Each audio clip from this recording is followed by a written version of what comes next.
Downtown Pittsburgh is iffy, sketchy, grimy. Let me go further. 2nd Avenue sucks. And by the way,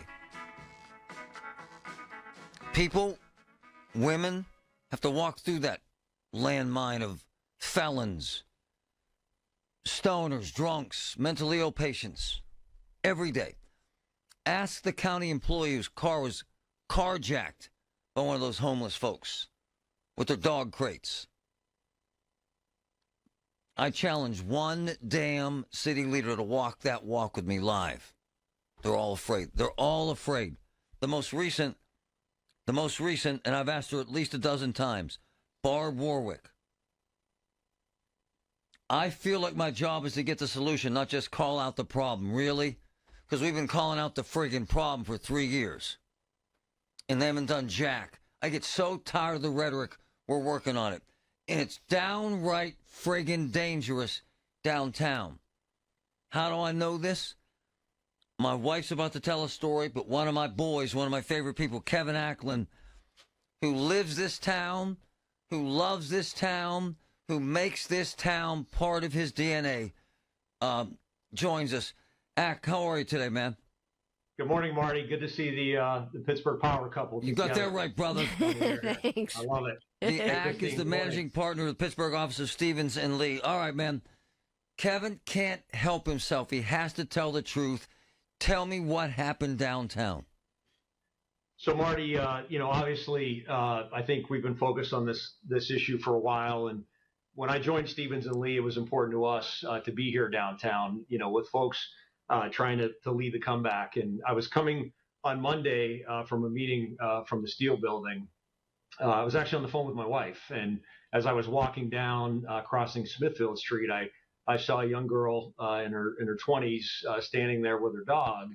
Her earbuds were in, and another woman who looked to be unhoused or homeless approached her and just started beating her up. What? Punching her just innocently on the corner. And, broad daylight, 2:30 in the afternoon.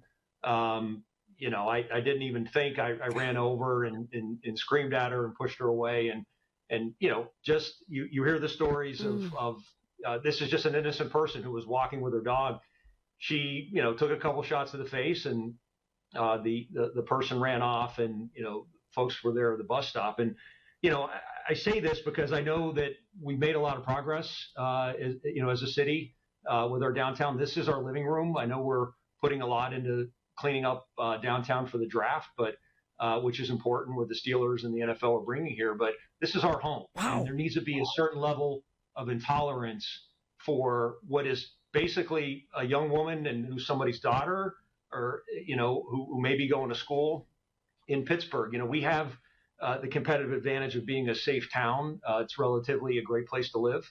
But we have a problem. And this isn't politics. I'm not blaming anybody. No. I think if you want to solve a problem, first you got to recognize that you have a problem. Hell yeah. And that's front and center. And I think, we're at a critical time where, there are a lot of great things happening in our city and our region with AI, with energy, with our universities.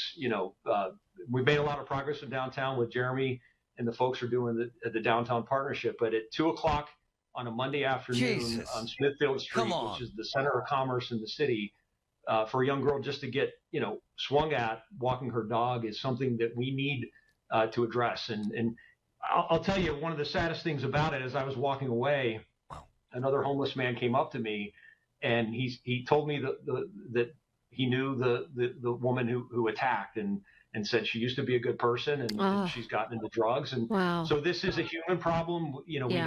I'm just here in PPG, the Red Door at St. Mary's next door serves great people. I volunteered there. Father Chris from Central, ran that program. So this isn't political.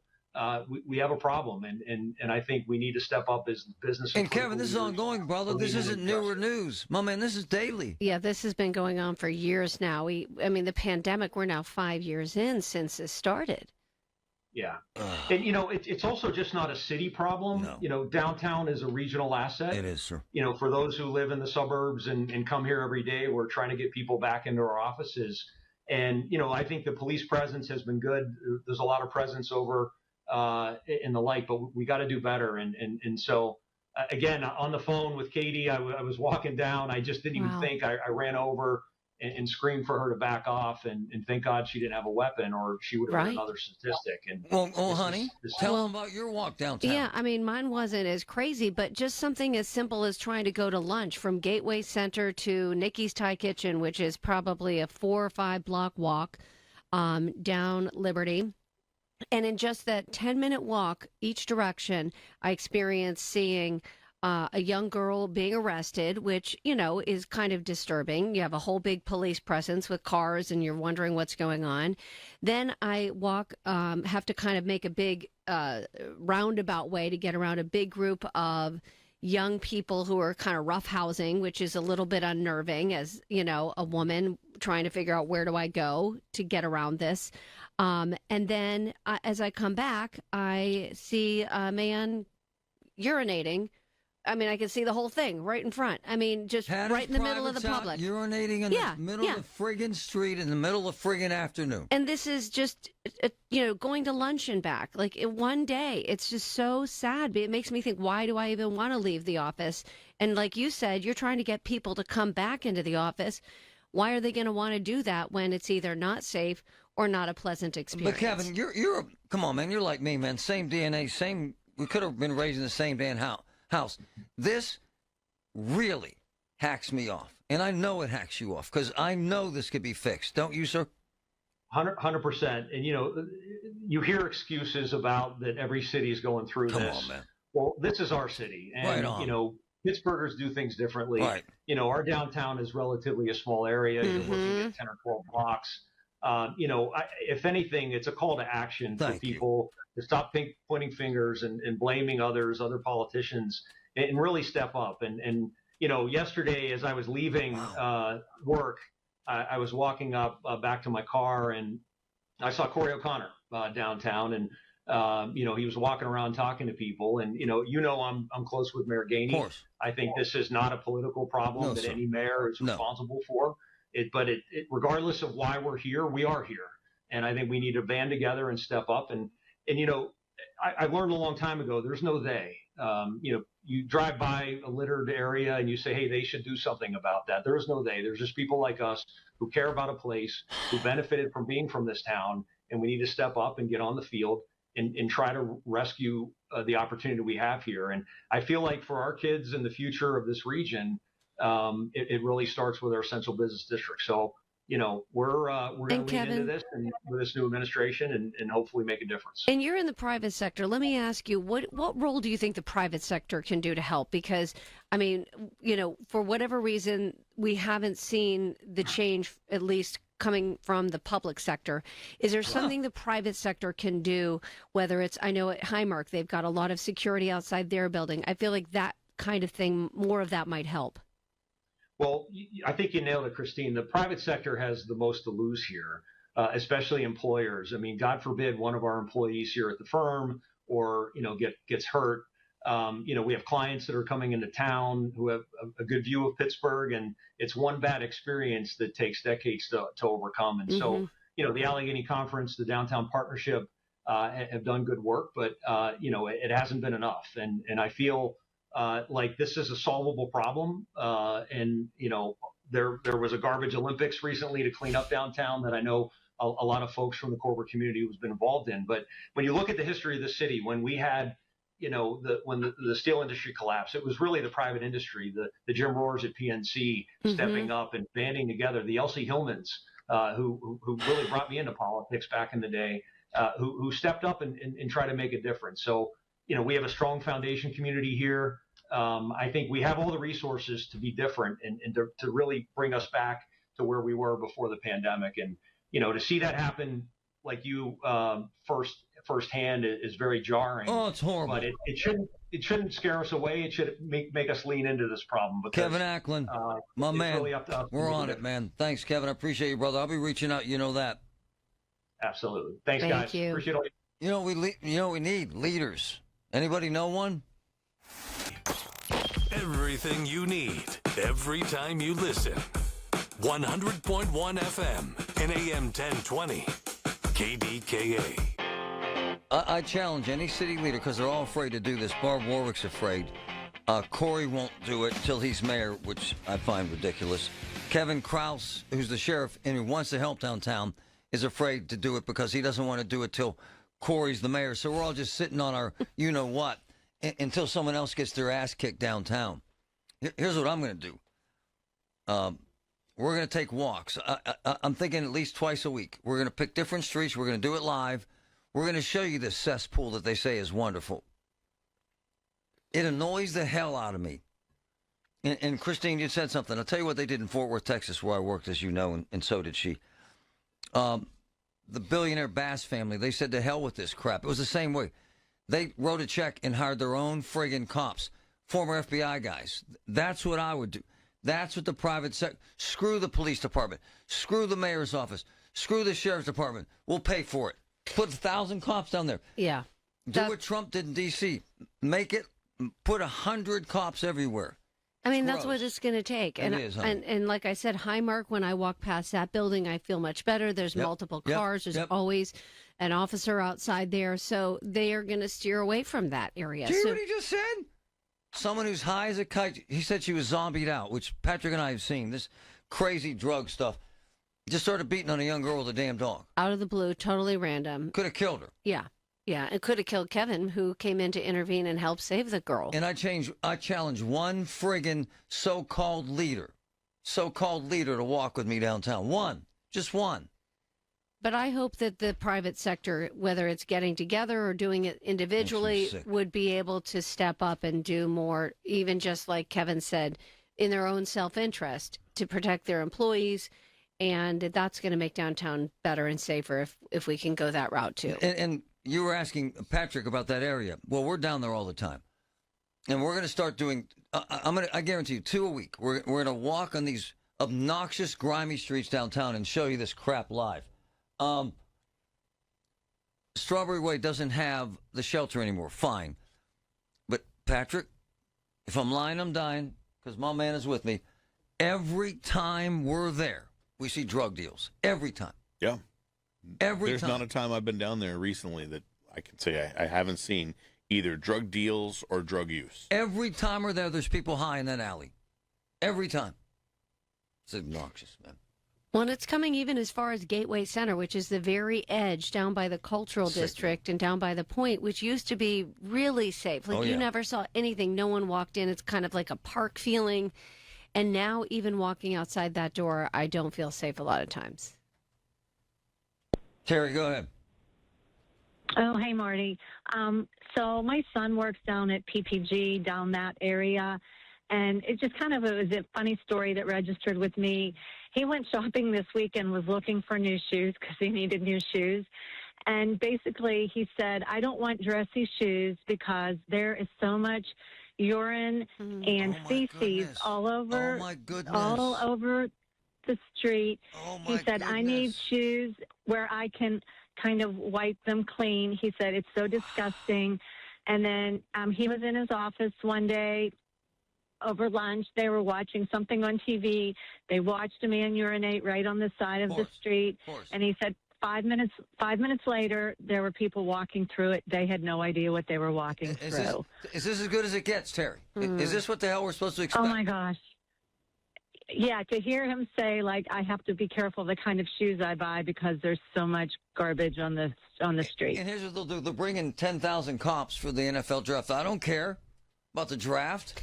Well, yeah, that's what I feel like is going to happen. They're going to do this quick fix a month before, and then it's going to go right back. I challenge any public official, any leader, alleged so-called leader out there, to walk downtown with me live. I'm going to ask every single day. Just call me, text me. You know how to get me. I challenge just one so-called leader who has a you-know-whats to walk downtown. We're going to show you this. This crap about downtown's better is crap. That kid is spot on.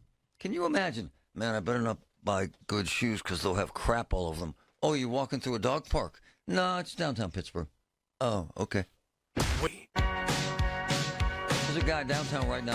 His name's Bryant Clay. He's been arrested 260 times. Assault, theft, drunk and disorderly, 250 times. Yep. Sometimes he's arrested in the afternoon. He's back out in the streets, hammered again, assaulting someone else within 2 hours. This is the narrative. I spend most of my time on this show talking about judges, and they're the greatest bearer of the brunt of the criticism for what's happening on the streets, with no one getting held for court. Jim Klingensmith, law enforcement his whole life. Is that not true? The blunt of the criticism that comes from lifetime law enforcement guys like you squarely falls on the robes of judges, in your mind, right? Wouldn't you say? I would. It's like a dilemma or something. The law enforcement community has lost faith and trust in the judicial system. It just doesn't function the way we were taught. You know, I was in the academy over 30 years ago. That's not what I was told the way they were behaving. And so, Jim, the cops on the street think right now, if I arrest him, his ass is going to be back out on the street in a day or two, maybe less, right? Yeah, it's come to the point now we just tell them to calm them down because it's easier to tell them so you don't have to get into a confrontation. Say, hey, listen, bud, just stay calm. You're walking out of here in a half hour anyways. You know that. So just stay calm. And you sat in court and you watched these punks and thugs laugh because the judge says, go home with your mommy, right? Yeah, they sit in the back of the courtroom smoking and joking, laughing. The judge is smiling at them. Oh, you poor little baby. I hope you didn't hurt your finger when you shoved that gun in that lady's face to rob her. Oh, you poor little thing. I hope you didn't get cut on glass as you drove a car through the building to smash out the front of the glass. And I'm glad nobody got shot because everybody was shooting bullets and you were running around stealing guns. So good luck, little boy. I'm going to send you in a 1 week don't be a criminal class. Hold on. I have probably the greatest judge this town's ever known in terms of being pragmatic and conscientious and legally minded and aggressive and assertive and compassionate. Retired Judge Anthony Mariani, who's now an attorney in my man Phil De La Sente's office. Judge, good morning, sir. How are you? Good morning. I was just listening to you trash judges. Good morning. Exactly. I wanted you to hear that because I know you will speak the truth. Is Jim's beef, is it fair, sir, what he's saying? Is that fair as it plays out right now in the courts? What he said is fair because remember what he said. He was in the academy 30 years ago. It's fair because 30 years ago, it was do the crime, do the time. If you're lucky on your first offense, you get probation. But things have evolved in various directions since 30 years ago. And, you know, I've been admitted to the bar for 45 years, so I go further back. But it's now we have we don't sentence people. We prescribe treatment. And some of that is good, and some of it doesn't apply to the case.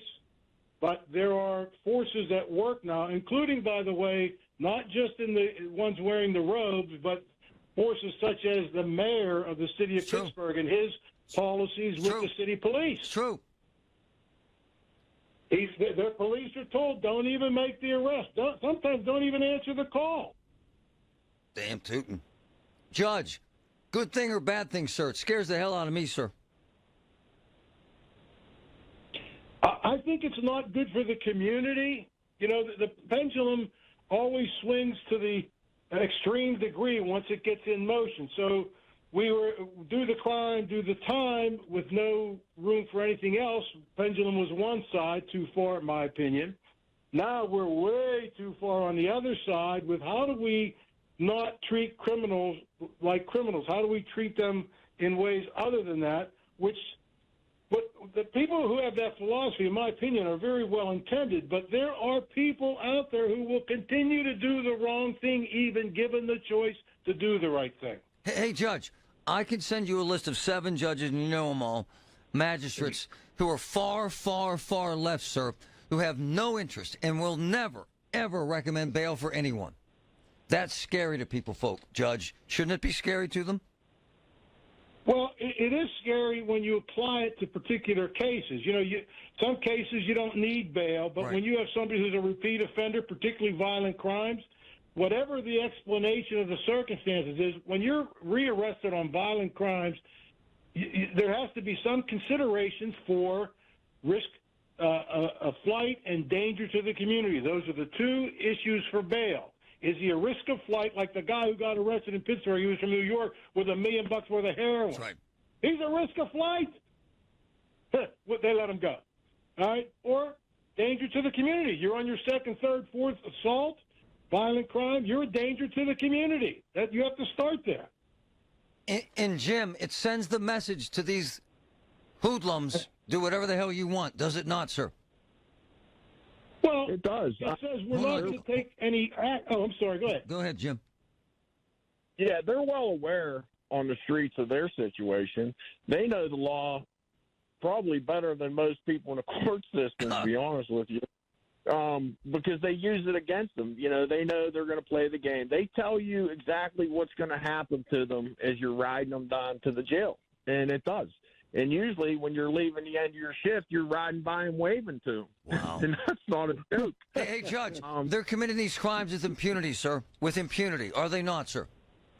Well, listen, they not only know the law, they know the judges. This They is know. actually true. I mean, when I was still sitting, I'd have defendants come in and say, "Oh man, when I found out it was you, I knew I was in trouble. I was hoping for," and they'd rattle off a couple other names. Boom. That's why I love you. Can you hang, Judge? Can you hang? I can hang. All right. Jim, can you hang? Yes, sir. Truth to power, man. That's what this is. Truth to power.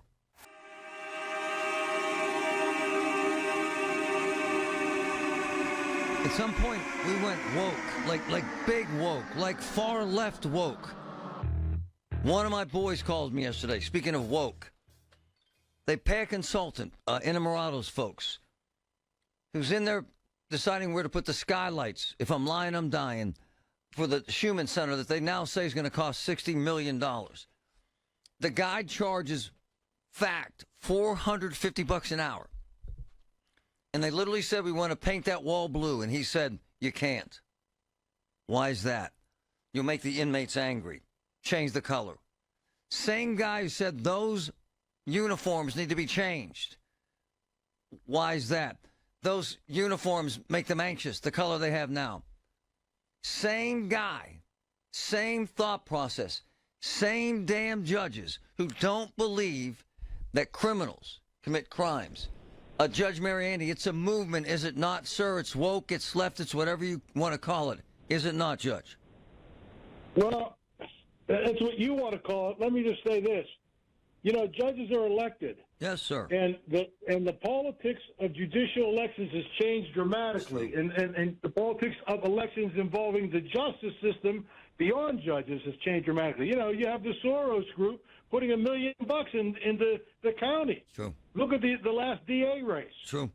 Judges are afraid of that. They're humans like everybody else. They've got spouses and kids to worry about like everybody else. And so do you want to buck the trend that's Allegheny County now, particularly the Democratic Party with all the progressives?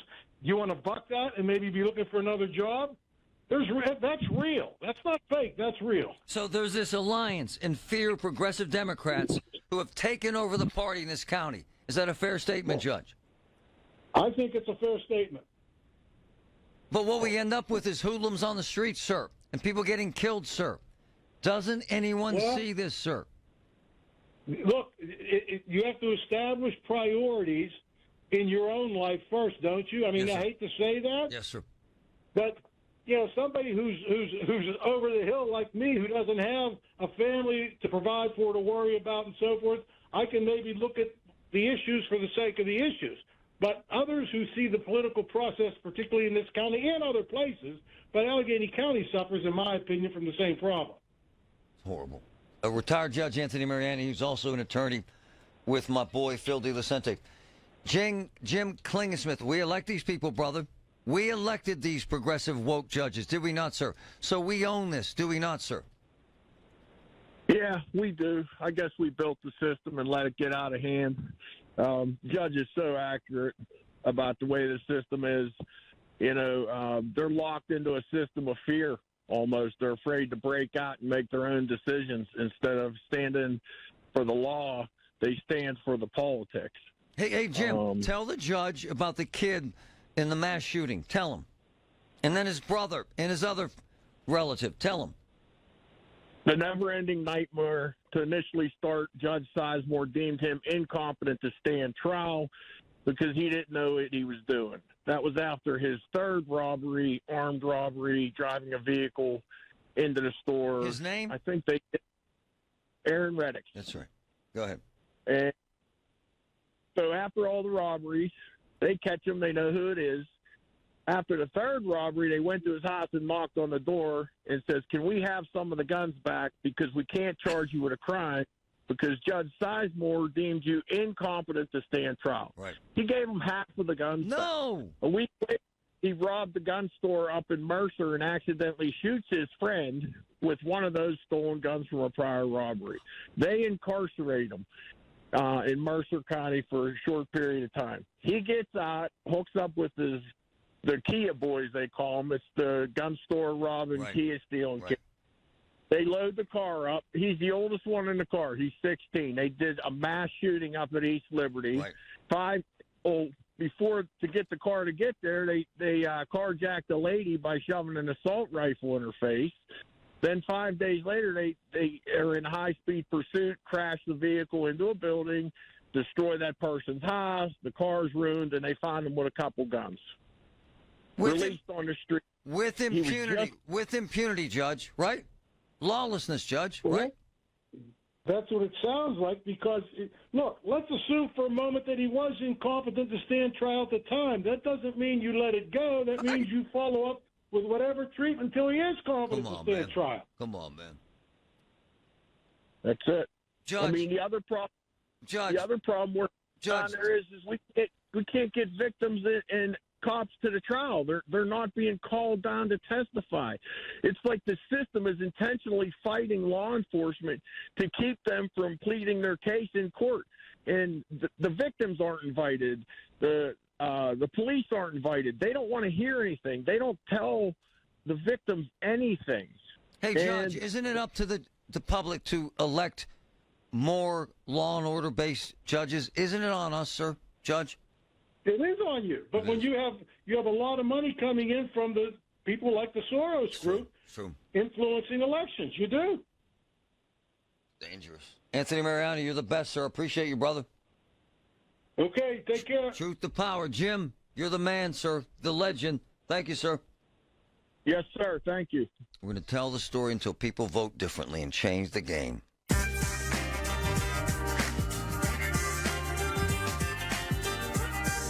Andrea, go ahead. Hey, Marty. A friend of mine from high school was killed by a drunk driver. He was recently just sentenced last month. He got 3 to 6 days in jail, 8 months of house arrest, and 18 months of probation. Killed your friend. Yeah. This is where we're at. He was drinking, driving. It was in North South. And he got 3 to 6 days in jail and 8 months of house arrest. That's disgusting. He'll be right back out there doing the same thing. Yeah. Drinking 24 beers instead of 12. Happens every day. I had to take that call. And then there's this. Thank God most criminals are morons. And I mean that in the nicest way. This idiot named Terry, and I know him because I have his ID here. This idiot named Terry broke into a hotel downtown last night. This is along the lines of my downtown sucks routine. Broke into a hotel. Just think you're staying there, and this idiot just broke in. And not only did the idiot leave his ID, but the idiot also left his cell phone.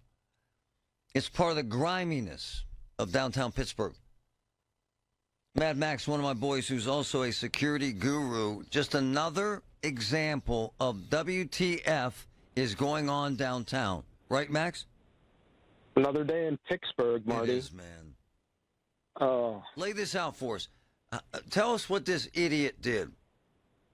So they came into the hotel in the middle of the night, took the elevator up to the second floor. What time was that, Max?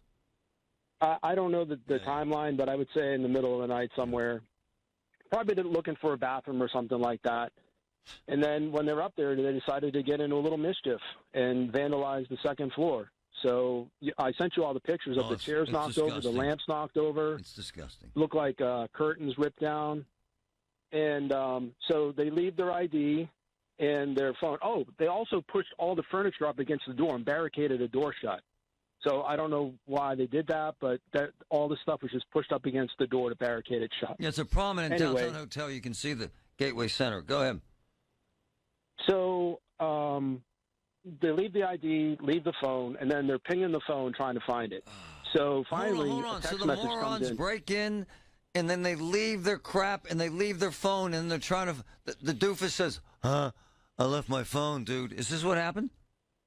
Yeah, so his homie's trying to find the phone for him. Oh, my God. So then a text message comes in. We're looking at the phone. Text message comes in. Hey, this is my boy's phone.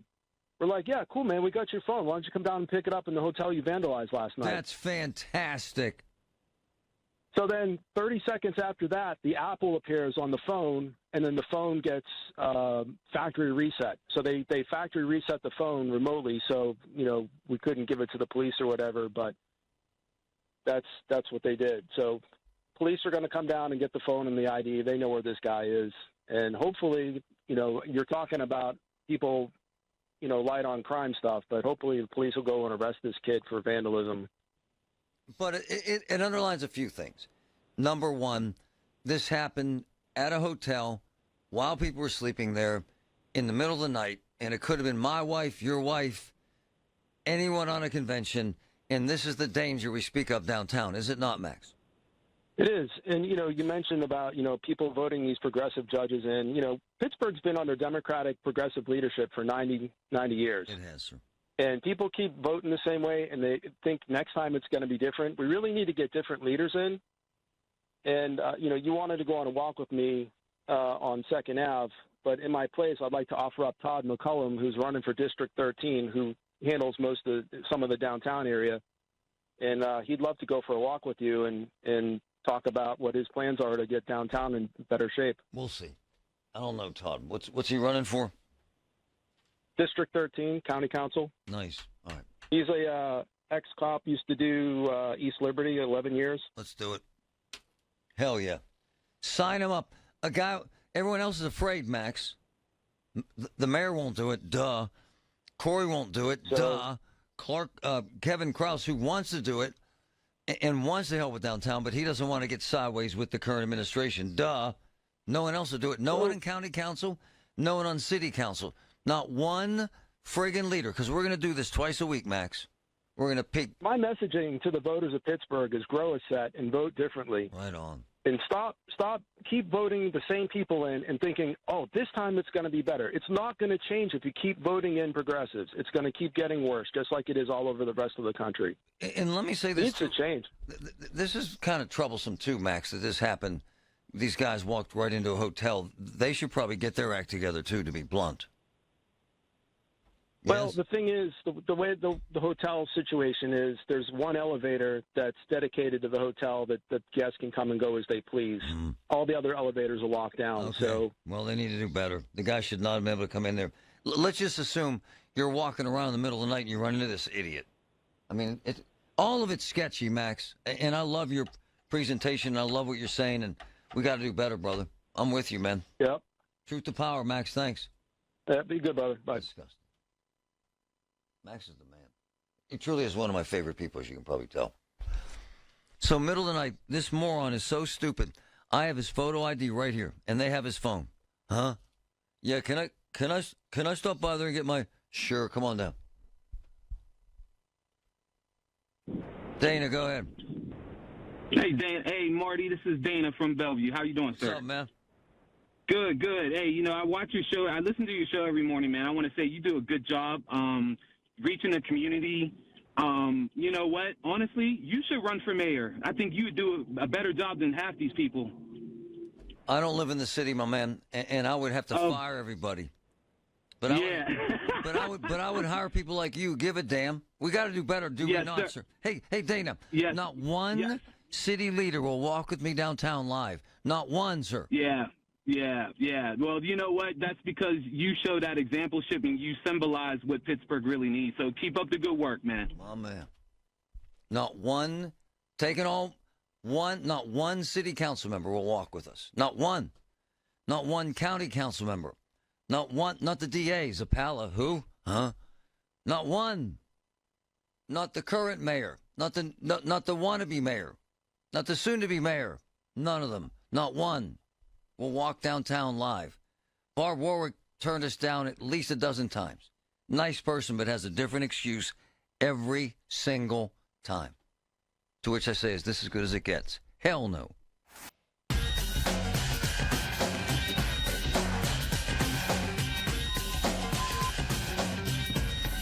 Ba ba ba ba ba ba ba. We're gonna do the Hegseth thing, the man show.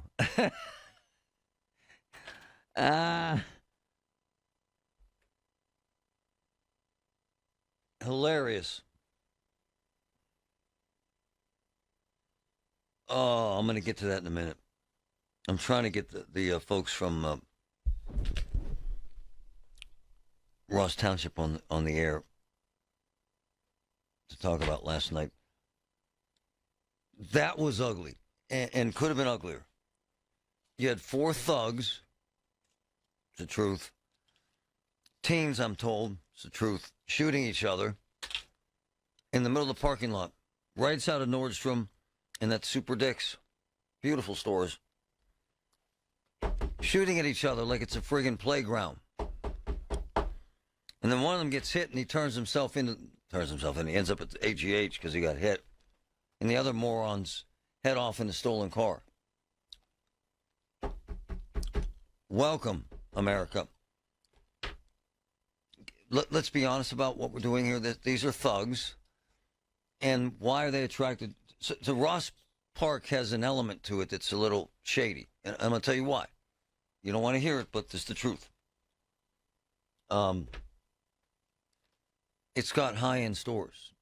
It just does. It has all the she, foo stores.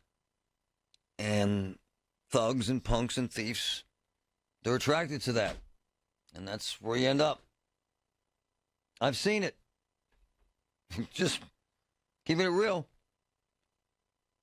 They have cops there all the time. Patrick knows this business, and he knows that mall. There's cops all over the place there. There's not as if they don't try. There's a criminal element at that comes to these malls now. And in this case, they ended up shooting at each other. I'm trying to get a specific motive, but I promise you they went there to steal. I promise you. These stores, man, there's a wave of this stuff, and until we start punishing the skimmers, the thieves, the shrinkers, it's going to continue. We've had 8 calls in one day at CVS downtown. They don't discriminate. They just go in somewhere and start stealing. And I don't know if you've noticed this, but it's happened in America. These hoods, 20 of them ran into a friggin' jewelry store in California, man. They had hammers, and they bust all the windows, steal $1 million worth of jewelry, and run down the street. It's happening. It's happened at jewelers here. It's where we're at, man. It's this criminal element. I think it's a wonderful mall. I really do. For the same reason the thugs and punks like it. It has these beautiful stores. It's well managed, well run, very clean, blah, blah, blah. But this is where we're at today, man. And what happens is they all get together and say, let's hit that jewelry store today. Let's hit that. Neiman Marcus, big target for these shrink morons. These Rolex watch stores, whoo, folks, they now have, because these watches are $25,000 and up, so these punks, they'll bust through 4 inches of glass. I've seen it. It's an epidemic. I mean, so I'm not suggesting by any stretch that Ross Park is a crime zone, but they're a target because they have nice stores. It's sad, but true. The cops up there work really hard. The mall people are kind of a pain in the you-know-what. They made a big deal out of even putting the cameras in there, and all the cops are trying to do, we're trying to do their damn job and catch these morons on surveillance. Until there's a great awakening, and I mean across the board, there are guys that go in every single day to the same Giant Eagle and steal ribeye steaks. 8 of them. If I'm lying, I'm dying. Until we make a concerted... This all goes back to my whole thing with downtown. It's law and order, man. It's the judges again. Until we make a concerted effort as a culture to say, enough, you're going to jail, punk.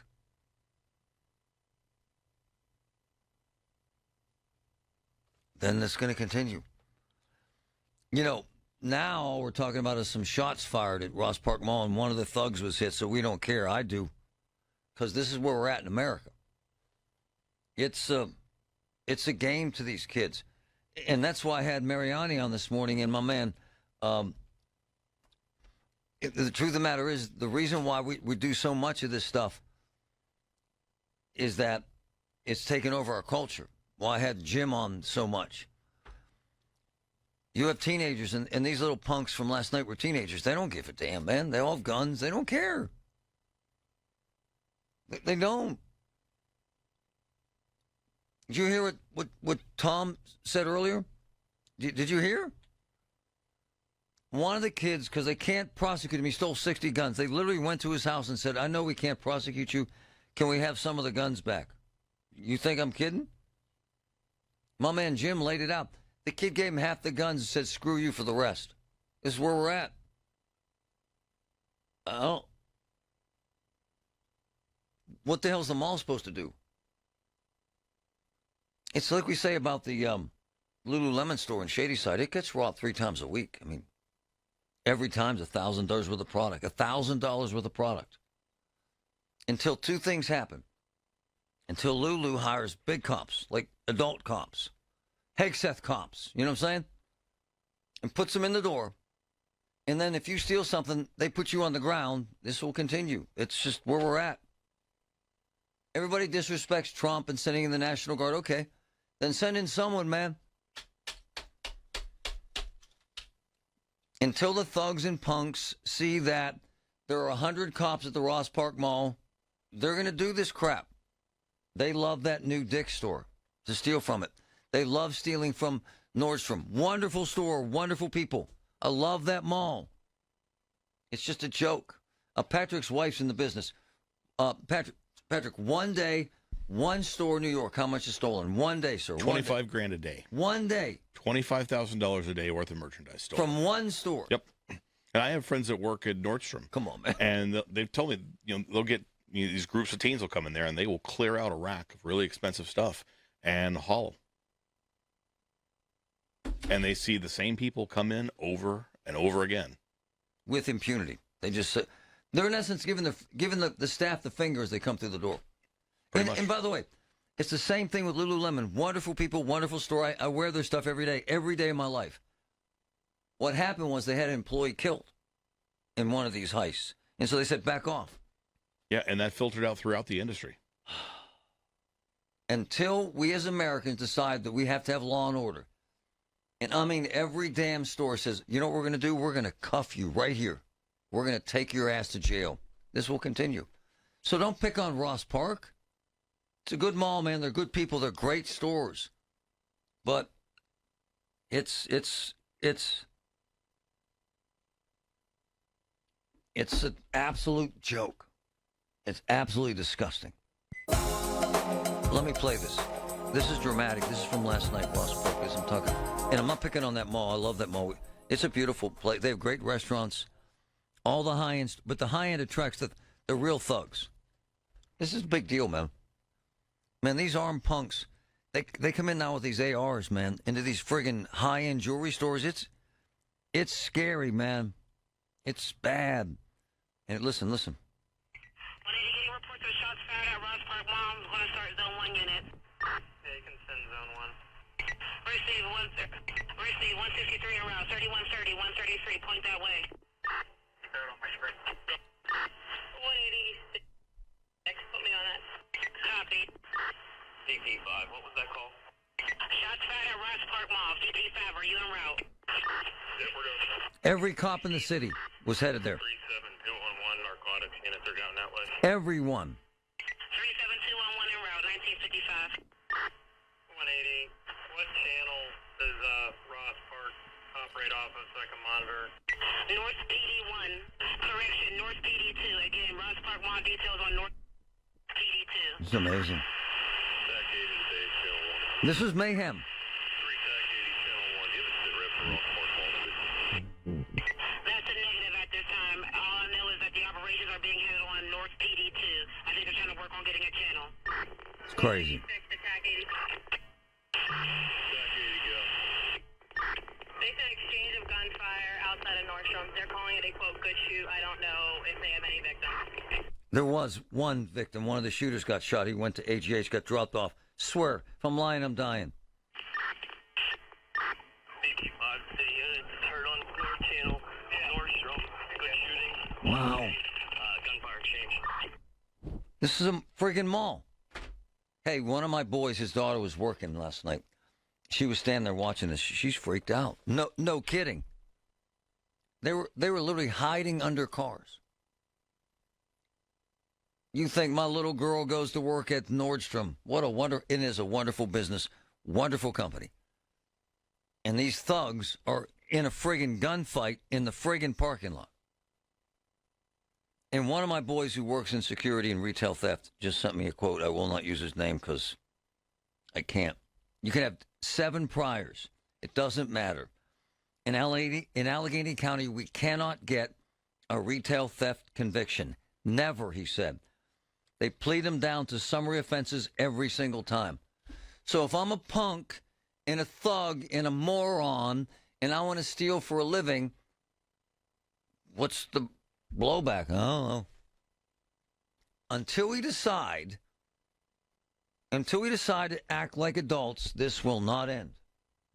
This will not stop. Hey, the Target downtown, we're number 1. We're number 1. The Target downtown, really cool store. Either number 1 or number 2 theft, highest theft rate in the country. They should be so damn proud. Not Target, they're trying. But these idiots running downtown or running away from downtown. Casey, go ahead. Hi, Marty. Hey, well, we have been infected. Our judiciary has been infected with the same kind of infection that's in our school systems. It's got into our state legislatures. And I'll just give you one quick example of this and how far this can go. And it goes back to March of 24 in Bethpage Park in Long Island, New York.